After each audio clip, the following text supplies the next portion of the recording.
el senyor Pepe Serra, director del Museu Nacional d'Art de Catalunya. És llicenciat en Història per la Universitat Autònoma de Barcelona, on es va especialitzar en art contemporani. S'ha desenvolupat en alguns dels principals museus de la ciutat, on ha ocupat càrrecs directius. Es recorda la seva etapa al capdavant del Museu Picasso, del 2006 al 2011, el seu pas pel MACBA com a coordinador responsable d'exposicions i com a responsable de patrocinis, responsable de serveis culturals i com a coordinador general de la Fundació Caixa Catalunya.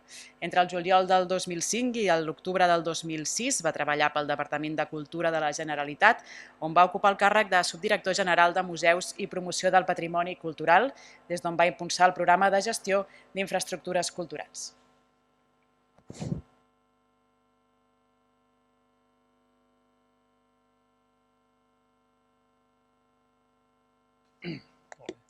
Bon dia a tothom i molt benvinguts al museu.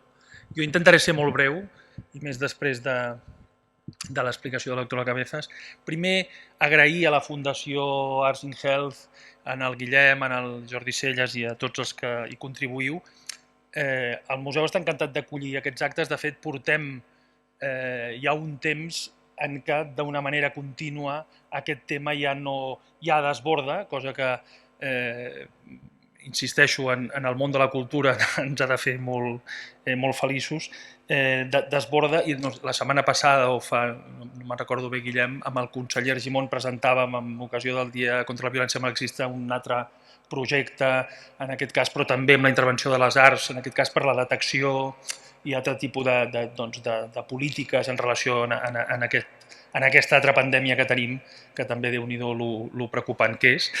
Jo només vull donar una perspectiva des d'on som, que és els museus, ho ha dit la doctora Cabezas, que és que això que ens ha aparegut relativament fa tan poc i que nosaltres ho considerem quasi com un regal, és posar-vos una mica en context d'un procés de canvi que els museus porten molts anys fent, molts anys. Jo crec que depèn del país, però igual els últims 25-30 anys els museus, sempre ho diem, han canviat més que els últims 200 i estan en un procés de canvi constant. Sempre ho dic també, si trobeu un museu que ho té tot clar i no canvia, malament, vol dir que està fora del món. Si està ficat en el món ha d'estar molt en un procés que la foto surti moguda, i aquest procés de canvi consisteix bàsicament en una revisió per ampliació de les seves missions. El museu, ja ho sabeu, en el cas, per exemple, dels d'art, conserva un patrimoni per les generacions futures, l'investiga, el restaura, col·lecciona, tot això és fonamental i ho fem i està a la base de la nostra missió, però el museu, en aquests últims anys, el que afortunadament s'ha donat compte és que, a més de tot això, té que tenir un projecte per a la societat en la que actua. I això vol dir, es pot parlar de moltes maneres, s'ha parlat del museu social, la dimensió social, els anglosaxons ho diuen d'una manera, a Països Baixos d'una altra, que potser són els dos entorns que més ho han liderat. La qüestió és que potser després de 200 anys de parlar dels objectes, potser hem de parlar dels subjectes, que al final és amb el que nosaltres tractem. I això obliga els museus a un canvi que és copernicà, que és entendre que la relació no és del museu cap als visitants, sinó en doble direcció i sobretot entre els visitants mateixos. I que el museu, afortunadament, perd el monopoli del contingut, que és una cosa terrible, que els museus ens pensem que estem aquí per dir-los a la gent el que ha de fer, el que ha de pensar i el que ha de mirar i el que no ha de mirar. Això s'ha acabat i és una cosa que hem de celebrar. I el museu és una plaça pública, és un lloc de discussió, és un lloc de debat, és un lloc per la visió crítica, és un lloc per empoderar-se, per gaudir, per dormir un rato en un sofà, per dibuixar, per cantar, per plorar, per riure. És un lloc per tothom. Llavors, aquí comença a entrar, ja ho sabeu, inclusió, accessibilitat, les minories. Si la història, o és igual, si l'art l'expliquem als homes blancs i occidentals, això és una cosa molt parcial i molt desafortunada. I afortunadament ara les minories, és igual la visió de gènere, tots aquests relats estan apareixent i estan transformant els museus en una cosa molt més interessant, que respon al seu temps. A mi m'agrada dir que el museu té sentit quan està ple de gent i quan respon al seu temps.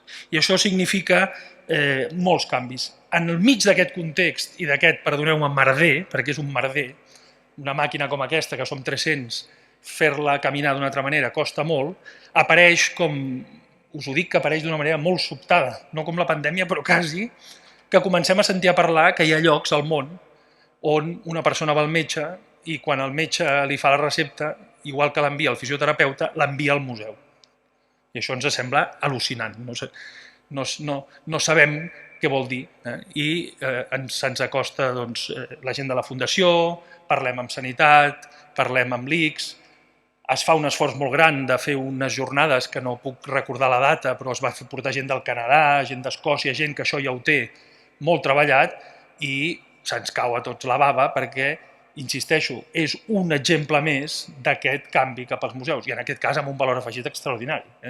Jo crec que és molt important una puntualització que avui a primera hora del matí ha fet el Jordi Celles, que és que nosaltres de sèrie ja portem una cosa de, si voleu, de benestar. No sé, igual que llegir un llibre relaxa o escoltar música o venir al museu pot ser una manera de sortir, no sé, de l'estrès o de l'ansietat, això està bé i no sols és benvingut, sinó que creiem que això passa.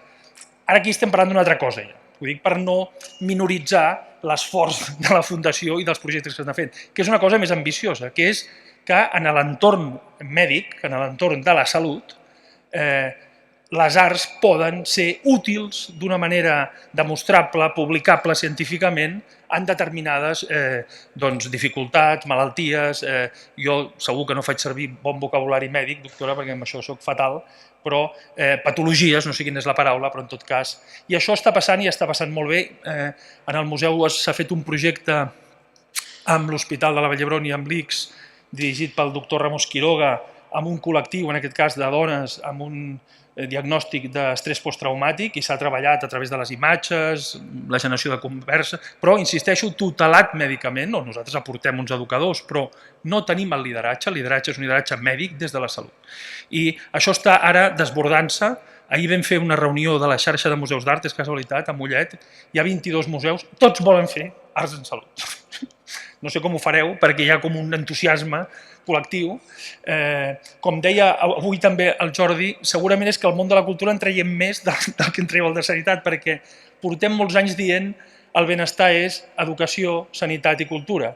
No ens en sortim molt. Si mireu els pressupostos veureu que no s'ho creuen. O sigui, el del benestar, tal, els de la cultura tenim unes molles i tal. En canvi, estem absolutament convençuts que una societat sense museus, sense teatre, sense música, seria grisa i seria francament depriment.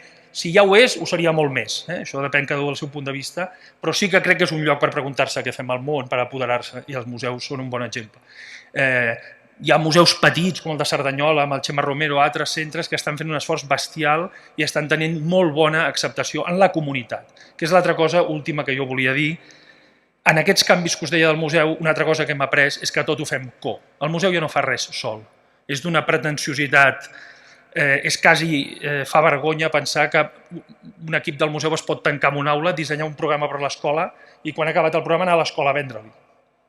O parles amb els professors, o parles amb el col·lectiu educatiu, o parles amb la comunitat educativa, o no cal que facis res per les escoles perquè no té sentit. Imagineu-vos amb un tema com aquest. O sigui, amb aquest tema d'arts i salut, en salut, és que només pot ser co, perquè si no és co ja no sabem què fem. Per tant, us necessitem molt. Ara tenim, com jo diria que estem en aquest moment dolç d'ànsia de fer, això ho sap el Guillem, reunions, i ens costa per la complexitat aprendre com transformar això en projectes concrets que tinguin impacte directe en la comunitat, en els grups de persones afectades, però jo sentint aquest matí a la primera persona que ha parlat, jo ja m'he donat per satisfet, i com ha fet servir la pintura a nivell personal. Jo crec que realment és una cosa que no deixarà de créixer i que nosaltres ja hem incorporat de manera natural en el museu. Per tant, si podem formar part d'aquesta mapa de salut i els museus en una instància segona, tercera o quarta, no sé quina és, podem formar part d'aquest circuit, estarem encantats i, vaja, estem esperant que ens demaneu què podem fer. Feu-nos servir tant com vulgueu. Aquest és el missatge i, insisteixo, moltes gràcies per pensar en el museu per l'acte d'avui. Gràcies.